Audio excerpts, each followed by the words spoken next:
Bueno, vamos a esperar un par de minutitos.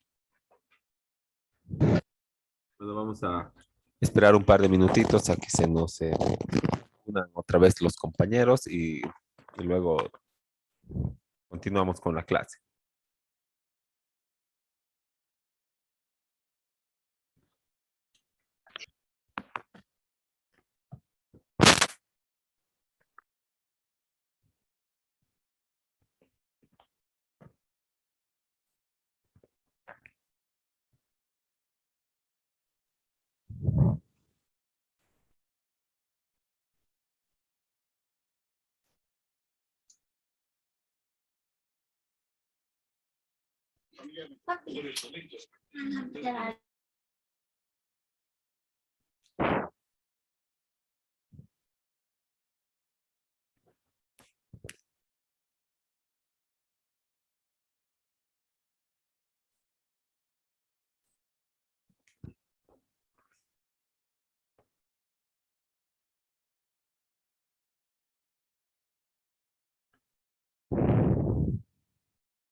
Bueno, entonces vamos a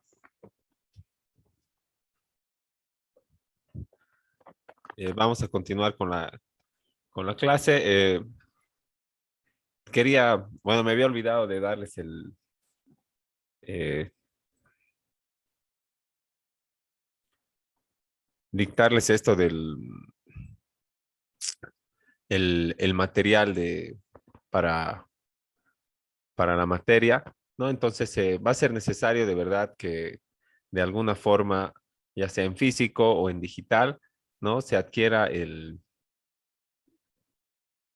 la ley 483, que es la ley del notariado plurinacional, y su decreto reglamentario, que es el 2189, donde se reglamenta la aplicación y, y el funcionamiento, ¿no? De todo lo que es el,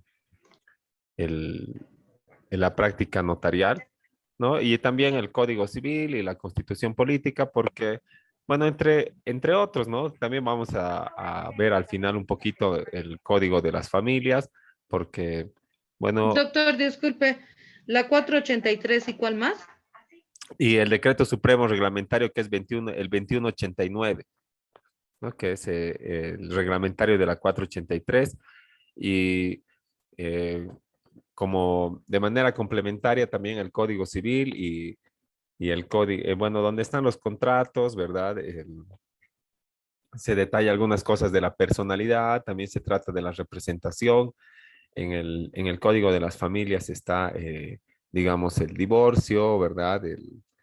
Eh, algunas otras figuras que también son aplicables y también hay materia de sucesiones, así que como pueden deducir, el notario de fe pública no solamente tiene que saber la ley del notariado, las circulares que le corresponden a la carrera notarial, sino también y los decretos reglamentarios, sino también, y más importante, tiene que conocer muchas otras materias también que corresponden, digamos, o que va a tener que revisar para la elaboración de los documentos notariales, como por ejemplo, ya les iba diciendo el Código Civil en cuanto estamos hablando de la representación, de los contratos, las obligaciones, las garantías, el interés, ¿no? También tendría que revisar el Código de Comercio para cuando sean personas jurídicas las que estén contratando o las que estén participando dentro de las escrituras públicas. También necesita saber de derecho de sucesiones para el momento de los testamentos. También necesita saber de derecho de familia, ahora para el divorcio en vía notarial, ¿no? También necesita saber la parte de posesión para algunos otros procesos en la vía voluntaria notarial, como por ejemplo el amojonamiento, el deslinde, la división y partición de bienes, que también se pueden hacer en la vía notarial, ¿no?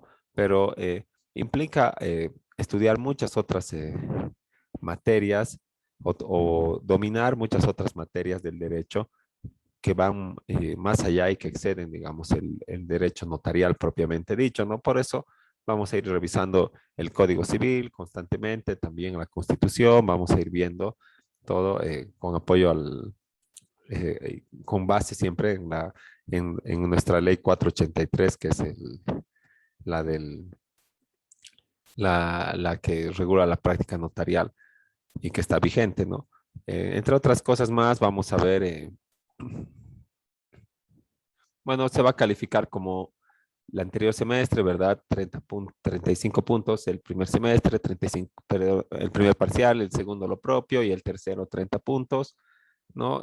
Divididos en 20 puntos en el examen y también y 15 puntos para la parte de los trabajos, como habíamos venido haciendo, ¿no? En realidad, este es nuestro plan global, que está aprobado por el ministerio. Tiene pocos temas, son 4 o 5, ¿no? En los que están aquí todos los tópicos que tenemos que tocar, ¿no? Pero los vamos a subdividir en algunos, en otros temas para que podamos verlo de mejor manera, ¿no? Yo tengo acá un poco ya preparadas las presentaciones, ¿no? Entonces vamos a ir viendo, como siempre, los antecedentes históricos, los principios que están consagrados además tanto en la Constitución como en la Ley 483, ¿verdad? De qué se trata, cómo se organiza el notariado plurinacional, eh, dónde más se ejerce, ¿verdad? Aparte de las notarías, la función notarial, aparte de las notarías de fe pública, también existen las notarías de gobierno y también existe la práctica notarial en las oficinas de las embajadas y de los cónsules, ¿no? No se olviden poner su nombre de vuelta en el chat, entre paréntesis, ¿no? Y bueno, como les iba diciendo, estas oficinas, como la notaría de gobierno y la oficina consular que hace práctica notarial o funciones, o que presta funciones notariales, ¿no? Eh, Tienen también sus propias características, ¿no? Si bien están mencionadas aquí en la ley, en nuestra ley 483, las notarías de gobierno y la práctica notarial en la oficina consular, ¿no? Eh, no se atiene a las mismas obligaciones, por ejemplo, ¿no?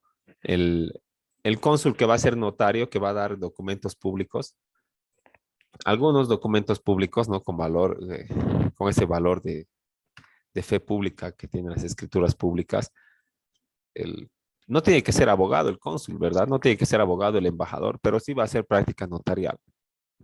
Ahora, el notario de gobierno, ¿verdad? No depende de la dirección del notariado plurinacional, depende del órgano ejecutivo departamental, pero sí tiene que ser abogado, ¿no? Pero en caso de que tenga algunas faltas en el ejercicio de la práctica notarial, no va a responder ante la DIRNOPLU o ante la dirección del notariado plurinacional, sino que va a responder ante su ente matriz, que es el ejecutivo departamental, pues, ¿no? Entonces, desde ese punto de vista, es como una ficha de rompecabezas que le metes a la fuerza, ¿no ve? No pertenece, pero parece que fuera de ahí porque tiene el mismo color, ¿no? El notario de gobierno no pertenece a la estructura que dice pertenecer, ¿no? Porque no responde disciplinariamente ante ante la misma unidad, ¿no? O sea, ante la dirección del notariado plurinacional, ¿no? Y así tiene sus propias características también el notario de fe pública, porque a diferencia del notario de gobierno y del cónsul o embajador, el notario de fe pública no tiene sueldo, no depende, digamos, de un ente ejecutivo, porque esto haría que tenga que cumplir las órdenes que le da su superior jerárquico. O sea, esta escritura vas a protocolizar sí o sí, ¿no? Entonces tiene que tener cierta independencia, ¿verdad? Por lo que se ejerce de manera privada y por eso el notario cobra honorarios, no tiene sueldo fijo como un funcionario público. Es funcionario público y no es funcionario público al mismo tiempo, ¿no? De eso se trata.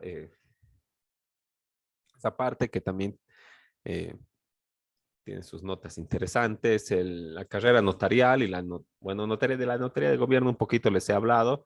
Ahora, en cuanto a la carrera notarial, tienen que saber que antes no existía la carrera notarial antes del 2014, ¿no? Quiere decir la carrera notarial que si tú eres nombrado posesionado notario, puedes ser notario toda tu vida profesional. siempre y cuando cumplas con los estándares en las evaluaciones y no incurras en faltas disciplinarias que deriven en tu destitución, ¿no? Y antes eso no existía. El notario tenía un contrato por una gestión, por ejemplo, 5 años, ¿no?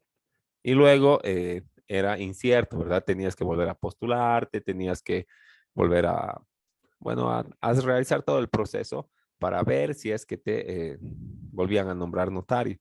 Pero ¿qué de la inversión que hace ese profesional, verdad? Porque para ser notario no hay que tener pues una máquina de escribir y una silla. Estás a cargo primero del archivo notarial histórico de toda la notaría desde que se ha inventado la notaría, digamos, número 9 a la que te han posesionado, ¿no? Tienes que guardar en una oficina todo eso. O sea, ¿qué tienes que hacer? Alquilar o ser propietario, comprar muebles, comprar computadoras, impresoras, contratar asistentes, mobiliario, ¿verdad? Porque no se puede dar una atención de calidad a la gente de parado, ¿no? Tienes que hacerles sentar, tienes que hacerles esperar, tienes que comprar cuadernos, tienes que comprar tampo, ¿no? Y no representaba una buena inversión, pues, para un periodo tan corto como eran los 5 años. Así que, eh, desde ese punto de vista es positiva la carrera notarial, ¿verdad? ¿No? Y cada vez se crean nuevas notarías en diferentes lugares, provincias, tanto como en las capitales, y algunos notarios cesan en sus funciones y es así que cada vez habiendo nuevas convocatorias para nuevos notarios de fe pública, ¿no? Esto en cuanto a la carrera notarial, que vamos a ir viendo también más a detalle, de acuerdo siempre a la norma, ¿no? Luego los servicios notariales, ¿no? Que son los servicios que se prestan a función notarial, o sea, en otras palabras, ¿qué se hace para el usuario, ¿no? El notario es una especie de servicio bien especial, ¿verdad? Porque no puedes ir a ofrecer tus servicios, ¿no? No puedes estar paseando por la venta de autos y ver un negocio jurídico y decir, oye, yo soy notario, vengan aquí. El notario es una función que se activa con la solicitud de la parte, ¿no? Entonces, tú tienes que esperar que vayan a tu oficina y te soliciten el servicio. Y el servicio se traduce en la facción de un documento notarial, ¿verdad? Porque el notario lo que hace es realizar documentos, ¿no? Entonces, los servicios notariales son todas estas cosas que hace o que presta el notario: las actas, las escrituras, los testimonios, las copias legalizadas, las copias autenticadas, certificaciones, ¿verdad? Segundos traslados o segundos testimonios, la elaboración del protocolo, ¿no? Y, y otros, ¿no? Otros instrumentos notariales, ¿no? Y luego está la vía voluntaria notarial, que es, digamos, bueno, el régimen disciplinario lo vamos a poner un poquito antes, ¿verdad? Porque luego de acabar con esta teoría, lo que vamos a hacer es elaborar nosotros nuestro protocolo de escritura pública, testimonio, vamos a empezar con la minuta, vamos a hacer el testimonio, vamos a hacer el protocolo, vamos a hacer una instructiva de poder, también vamos a realizar una eh, bueno, la instructiva de poder, el protocolo de poder, ¿verdad? El testimonio de poder, también vamos a ver si nos alcanza el tiempo de hacer eh, bueno, de verlo, un trámite de divorcio, ¿verdad? De intentar, bueno, hacer lo que a las partes está reservado, ¿verdad? Porque el trámite de divorcio no vamos a hacer la minuta nosotros de divorcio, ¿verdad? Solamente como abogados vamos a asesorar a las partes, vamos a eh, ayudar a recabar los certificados y vamos a realizar la solicitud de inicio de trámite, porque la escritura pública de divorcio es un documento que lo realiza en base a los certificados el notario de fe pública. Y bueno, eso para concluir la parte práctica, con lo que estaríamos ahí, eso sería al final del semestre, ¿no? Ya habiendo visto primero todo lo teórico y la vía voluntaria notarial, nos vamos a centrar, vamos a mencionar más que nada algunas características de todos los trámites y nos vamos a centrar en el más común y el de mayor interés, que es el divorcio en la vía notarial, ¿verdad? Y si podemos también este que se llama la sucesión hereditaria, ¿no? La aceptación de herencia o la sucesión voluntaria, ¿sí? ¿No? Que le decimos comúnmente la declaratoria de herederos. No, no se me estaba yendo ese nombre, ¿no? Entonces, ese es también algo importante, de interés común y que, bueno, todos vamos a estar, ya sea como partes interesadas o como abogados, alguna vez en este proceso. Sí, ha levantado la mano Patricia Vargas, le escuchamos. Buenas noches, doctor. Una consultita. En la declaratoria de herederos, ¿usted también nos va a poder explicar cuando hay menores de edad de por medio? Claro, vamos a revisar todos los detalles, pero ya te anticipo desde ya que cuando existen menores de edad, no puedes ir a la vía notarial, aunque sea divorcio o aunque sea declaratoria de herederos, porque los derechos de los menores de edad no los puede decidir el notario de fe pública. Los derechos de los menores de edad están reservados para que sean amparados por los jueces de las familias y los jueces de la niñez y adolescencia, ¿no? Entonces, en ese entendido, cuando tú quieras hacerte declarar heredero y existen menores de edad, tienes que ir al juzgado, ¿no? No porque exista el trámite en la vía notarial, se ha eliminado del juzgado, ¿no? Sí existe para cuando no se cumplan con los requisitos de la vía notarial. Entonces me voy a la vía judicial. Por ejemplo, en un caso práctico, ha fallecido el padre de familia, ¿verdad? Y le sobreviven la viuda y sus 3 hijos. De los 3 hijos, 2 son menores de edad y una es mayor de edad. ¿Qué hacemos?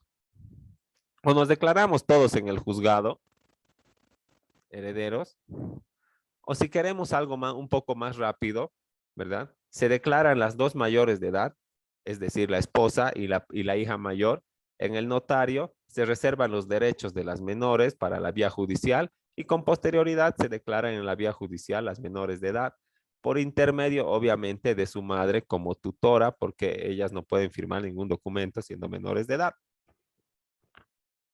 Así se hace. Y Pero doctor, doctor, perdón. Sí, siga perdón. nomás. Y si no hay un bien inmueble, digamos, no deja nada el padre y ¿Cómo puede ser sabes? para otro tipo de ¿Cómo sabes trámite. que no tenía nada? ¿Cómo No, sabes? es que es de un caso que le estoy preguntando ahorita yo.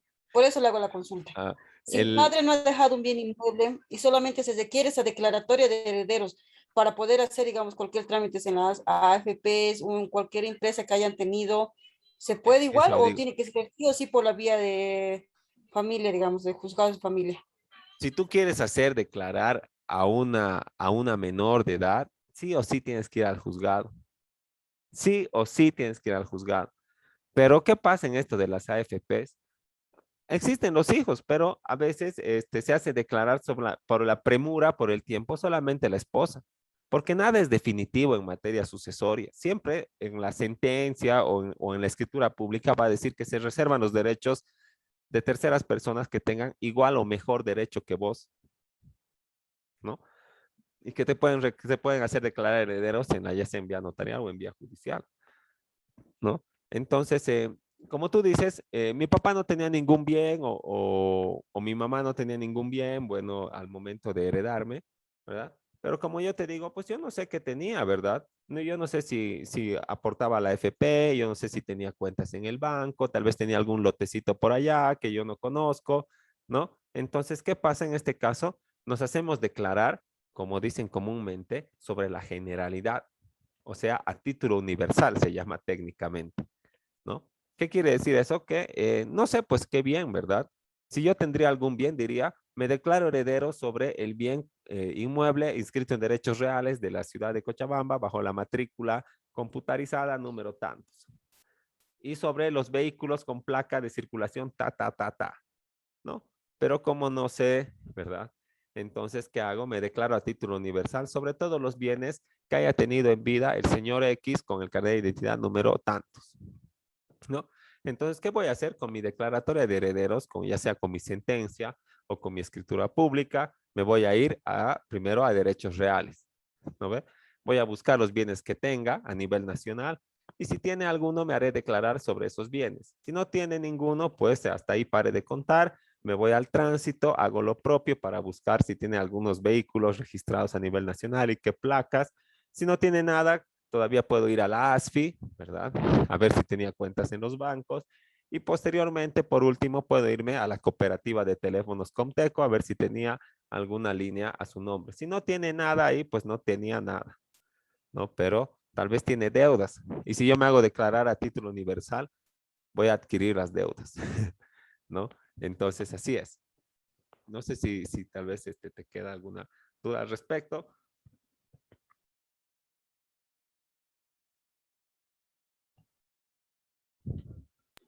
Sí, Doctor, doctor, yo tengo muchas. una duda.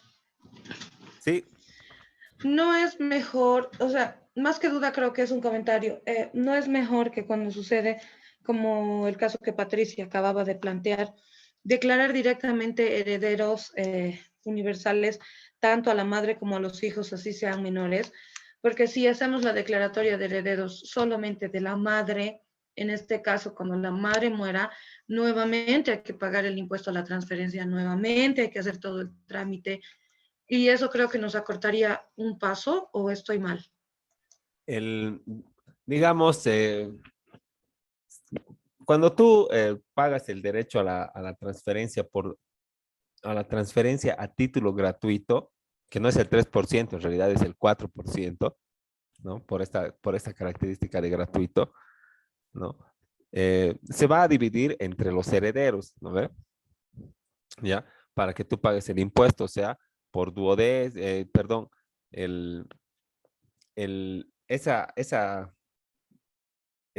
resultado de aplicar ese 4% a la base imponible se va a dividir entre la cantidad de herederos, ¿no? Y si tú te declaras, diga, y si se están declarando herederos solo del padre, entonces, en derecho sucesorio, la madre cuenta como un hijo también, ¿verdad? O sea, a la madre le corresponde la mitad de la masa hereditaria más un cuarto, digamos, si es que tiene 3 hijos, más la madre, 4 serían, ¿verdad? La otra mitad se divide entre 4. Y la madre le corresponde pagar de ese 50% más un cuarto del otro 50% y a los otros hijos les corresponde lo demás, ¿no? Entonces eso siempre se divide, pero la vía voluntaria es indudablemente más rápida que la vía judicial en tema de declaratoria de herederos, ¿no? Entonces, ¿qué pasa cuando solamente el padre era el sustento de la familia y fallece? ¿Verdad? Necesita rápido la familia, la señora y sus hijas o sus hijos, ¿no? El dinero para seguir haciendo su vida, para pagar los servicios, para pagar la escolarización, para pagar la alimentación, ¿verdad? Entonces, ¿qué hacemos? Le metemos pues en vía notarial a los que son mayores, ¿verdad? Y luego con tiempo ya hacemos el reconocimiento en la vía judicial de, de los derechos sucesorios de los que son menores de edad. Porque podemos irnos todos al juicio, ¿verdad? O sea, todos en la vía judicial, pero va a tardar más. ¿Y de dónde saca plata esa familia para vivir 3 o 4 meses hasta que salga la sentencia y esta sentencia se haga registrar, se notifica a todas las instituciones, ¿no? Entonces, si tienes tiempo, obviamente, mucho mejor hacerlo todos de una en la vía judicial. Si no tienes mucho tiempo, entonces tienes que ver de hacerlo más corto, de hacer que los beneficios lleguen más rápidos a esa familia. ¿Cómo lo haces? Unos, los que se pueden en la vía notarial y los otros nos vamos al juicio más rato, pues en la vía judicial, ¿no?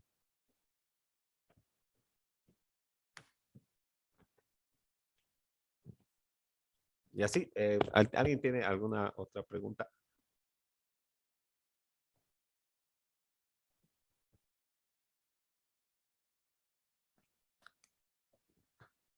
Bueno, entonces, como les iba diciendo, ¿no? Vamos a ir viendo eso de la vía notarial, que como hemos visto ahorita también puede ser controvertido, ¿no? Y entre otras cosas, también vamos a ver el régimen disciplinario, que como ya les había dicho, lo vamos a poner un poquito más arriba. Y esto del régimen disciplinario trata de las faltas que se realizan en la vía notaria, en el ejercicio de la función notarial, ¿verdad? Hay faltas leves, hay graves, hay gravísimas que derivan en tu destitución, ¿no? Y se llama disciplinario porque primero se trata en la vía administrativa nomás, o sea, ante tu misma institución, en este caso la DIRNOPLU, ¿verdad? Un tribunal disciplinario que eh, te sanciona por la comisión de algunos actos que son calificados como faltas graves, gravísimas, leves, ¿no? Y si del proceso administrativo sale que eres culpable, ¿verdad? O autor de una falta, y esta falta, además de eso, implica la comisión de un delito, te van a derivar pues al Ministerio Público para que te entiendas ahí en proceso penal y aclares la comisión de aquel delito. Por ejemplo, una falsedad material o una falsedad ideológica o uso de instrumento falsificado, ¿no? Que son los más comunes delitos en los que se incurre en la práctica notarial o en el ejercicio de la función notarial. ¿No? Y bueno, de eso se va a tratar la materia. Vamos a intentar hacer la parte teórica un poco más, eh, un poco más rápida para poder abocarnos a la facción de los documentos, que desde mi punto de vista es lo más importante, ¿no? Y además así les ayuda también para sobre la elaboración de los contratos, de algunos otros, para que tengamos idea de elaborar algunos otros documentos que si no van a ser notarios, igual los van a tener que elaborar cuando estén en el ejercicio del- de la profesión libre. ¿No? ¿Qué pasa si estoy asesorando a una empresa, ¿verdad? Y me dicen ya, necesitamos un acta de aprobación de compra de un auto para la empresa? No, no sé hacer, así vayan al notario directamente, le vas a decir. El notario te lo va a hacer. No, ¿verdad? Tenemos que saber hacer un acta, tenemos que saber hacer un contrato, una minuta, así, un poder como mínimo, ¿no? Y luego de ahí ya vienen los otros documentos, ¿no? Y ya les indicarán, pero la teoría de los contratos y de dónde vienen y sus principios y todo lo demás en la materia pertinente. Aquí lo vamos a hacer lo práctico, ¿no? Eso, no sé si tienen alguna duda acerca de lo que se ha hablado, así en un pantallazo general de la materia. Y les escucho, ¿no? Por lo demás, la evaluación diagnóstica queda para la siguiente clase.